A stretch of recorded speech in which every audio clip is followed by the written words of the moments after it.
بسم اللہ الرحمن الرحیم۔ ہمارے چینل پہ آپ سبھی کا خوش آمدید۔ نکاح محبت قسط نمبر 6۔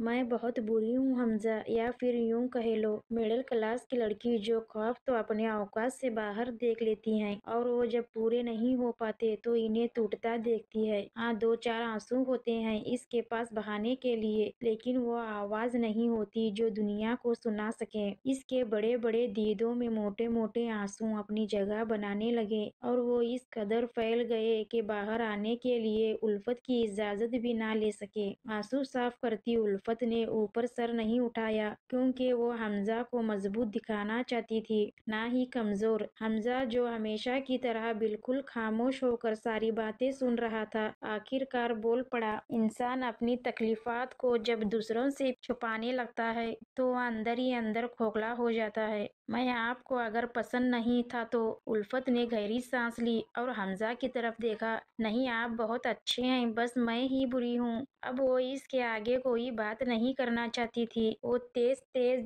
قدم بڑھانے لگی اور حمزہ آج پھر 2 قدم پیچھے رہ گیا۔ یوں ہی نہ چھوڑ جانا اس طرح رش کے درمیان، میں بہت آس لگائے بیٹھا ہوں کوئی ساتھ دے گا میرا۔ بے اختیاری ہی اسے یہ شاعر یاد آیا تو زبان نے پڑھ بھی لیا۔ حمزہ بہت صبر والا انسان تھا، اس کے لیے الفت کا نرم پڑ جانا ہی بہت کچھ تھا۔ یہ دونوں پہاڑی کے اوپر اور باقی سیاحوں کے ساتھ جا پہنچے تھے۔ الفت کی نظر وہاں کھڑی ننھی اور معصوم ایک بچی پر پڑی، وہ غباروں کے ساتھ کھیل رہی تھی۔ اسے دیکھ کر الفت کو محمل کی یاد سی آئی تھی، تو اس نے آنکھیں بھیجی اور دل میں سوچا کہ آج صرف محمل سے بات کروں گی۔ گھر پہنچ کر حمزہ اور دیگر سیاح کار خوبصورت نظاروں کو اپنے کیمروں کی زینت بنا رہے تھے۔ وہیں ایک جگہ بیٹھی بوجھل طبیعت الفت خاموش بیٹھی سب کا تماشا دیکھنے لگی۔ کیا پتہ یہ بوجھ ہٹ کر بہار بن جائے۔ رمیشہ کی کئی باتیں کہیں نہ کہیں اس کے دل میں اثر کر رہی تھی۔ ابا، میں شادی نہیں کروں گی، مجھے پڑھنا ہے، یہ مرے یا جیے اب اسے ہم حمزہ کے گھر مانتے ہیں۔ تم کیوں اتنی خفا ہو بیٹے اپنے والدین سے؟ ایک ٹوٹے دل کی مرمت کر سکتی ہو تم؟ انسان اپنی تکلیفات جب دوسروں سے چھپانے لگتا ہے تو اندر ہی اندر کھوکھلا ہو جاتا ہے۔ اور وہ گھبرا کر اٹھ پڑی۔ اس کی نیند کسی خوفناک خوف سے جا کھلی تھی۔ وہ گہری گہری سانسیں لے رہی تھی، اندر کے باعث وہ کہیں نہیں دیکھ رہی تھی، لیکن ذرا سی آہٹ پر حمزہ کی بھی آنکھ کھل گئی۔ اسے محسوس ہوا کہ الفت بیڈ پر بیٹھی ہے۔ سائڈ ٹیبل سے لیمپ کی ڈور کھینچی اور وہ کھل گئی۔ ذرا سی دیر میں ساری تاریکی ایک لیمپ کی مدھم روشنی میں سمٹ گئی۔ آپ گھبرا کیوں رہی ہیں؟ کیا ہوا ہے؟ میں پانی لاتا ہوں۔ اور وہ کہتا ہوا کمرے سے باہر آیا، کچن کے اندر رکھے فریج سے بوتل نکالی، ایک گلاس میں پانی بھرا اور واپس بیڈ روم میں آیا۔ وہ اب تک اسی صدمے میں پڑی تھی۔ حمزہ نے گلاس سامنے کیا تو الفت نے اسے نگاہ بھر کے دیکھا۔ آج پہلی بار ایک ضدی لڑکی نے اپنی ضد کو خود بخود چھوڑ دی تھی۔ حمزہ کو نگاہ بھر کر دیکھا تھا۔ حمزہ بھی اسے ہزاروں سوال بھری نگاہوں سے دیکھ رہا تھا۔ گلاس لیا، پانی پیا اور تھوڑی ہوش میں آئی۔ کیا دیکھ لیا خواب میں؟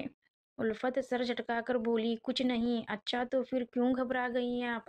نہیں، بس کچھ نہیں۔ الفت کے ماتھے پر موٹی موٹی پسینے کی بوندیں وضاح دکھائی دے رہی تھی۔ اچھا تو پھر؟ وہ سوال پر سوال کر رہا تھا، جبکہ الفت ابھی تک گھبرائی ہوئی تھی۔ تھوڑا ہوش آیا تو دانت بیچ کر بولی، اف خدا، میں کس کی جواب دہ نہیں ہوں، بول دیا نا ایک بار کچھ نہیں تو کچھ نہیں۔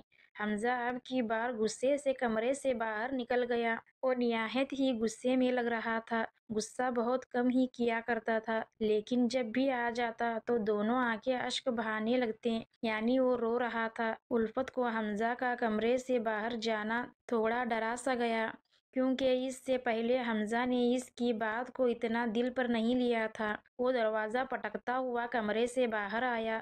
کافی دیر گزر چکی تھی۔ اس نے سوچا کہ ایک بار دیکھ لینا چاہیے کہ حمزہ کہاں گیا ہے۔ وہ تھوڑا گھبراتے ہوئے کمرے سے باہر آئی تو نظارہ بالکل اداس تھا۔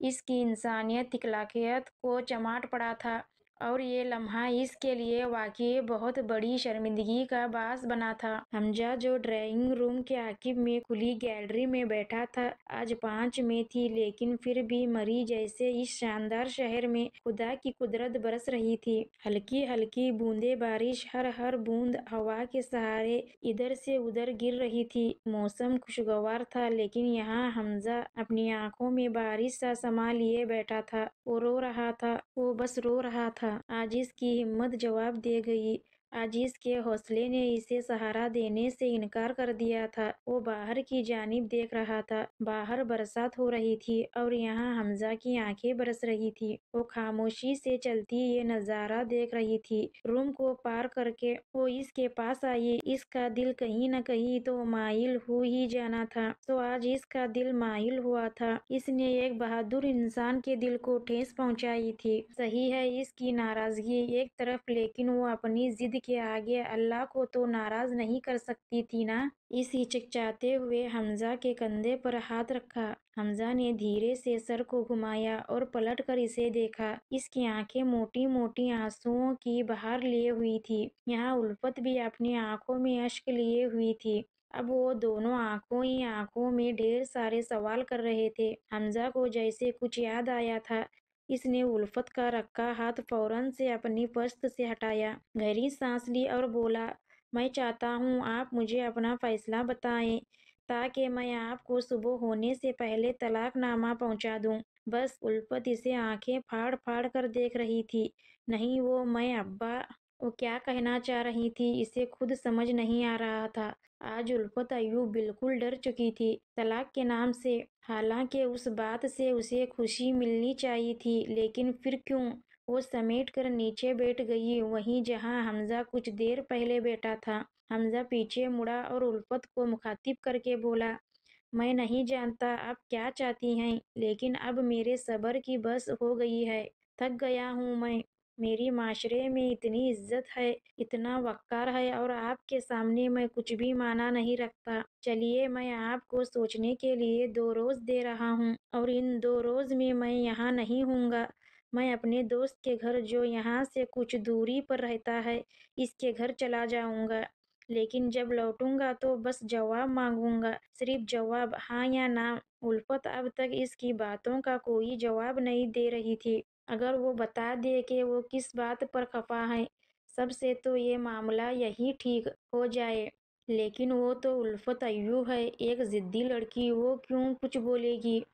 حمزہ اب بھی سوائے خاموشی کے کچھ نہ ملا، تو وہ پیر پٹکتا ہوا کمرے میں گیا، موبائل، گھڑی اور والیٹ نکالا اور گھر سے چلا گیا۔ جو ابھی کچھ دیر پہلے ہلکی ہلکی بوندیں آسمان سے گر رہی تھی، اب وہ تیز ہو چکی تھی۔ باہر تیز بارش ہو رہی تھی۔ الفت یہاں رو رہی تھی اور حمزہ غصے میں آگ بگولا ہو رہا تھا، اور وہ یہ سب بنا کچھ سوچے سمجھے کر رہا تھا۔ اس نے ایک بار بھی نہیں سوچا کہ الفت اکیلی یہاں کیسے رہے گی۔ وہ پوری رات نہیں سوئی تھی، اور ایک بار بھی نہیں سوچا کہ وہ کیسے رات کو گیا ہوگا۔ بیڈ سے کراہٹ آنے لگی تو فوراً ہی بالوں میں جوڑا باندھا اور کھڑی ہوئی۔ اسے کچھ سمجھ نہیں آ رہا تھا۔ ایک تو ابا کی دی گئی دھمکی، مرے یا جیے اب اسے وہی رہنا ہے، اور اوپر سے یہ بے قصور کے دل کو ٹھیس پہنچا دی، اور دانتوں میں انگلیاں پھنسائے ٹہل لگا رہی تھی۔ اس کا دل گھبرا رہا تھا۔ وہ کل رات سے نہ سوئی تھی، نہ ہی کچھ کھایا تھا۔ حمزہ بھی اسے یوں اکیلا چھوڑ گیا تھا۔ دل زیادہ گھبرانے لگا تو ہوٹل سے باہر آ گئی۔ سامنے فٹ پاتھ پر جا بجا بینچز بچھے تھے۔ ہلکی پھلکی سردی کا عالم بھی تھا۔ وہ یوں ہی ان بینچز پر جا کر بیٹھ گئی۔ جوڑا اب تک بندھا تھا، ہاتھ میں بس ایک کالے رنگ کی فون کے سوائے کچھ بھی نہ تھا۔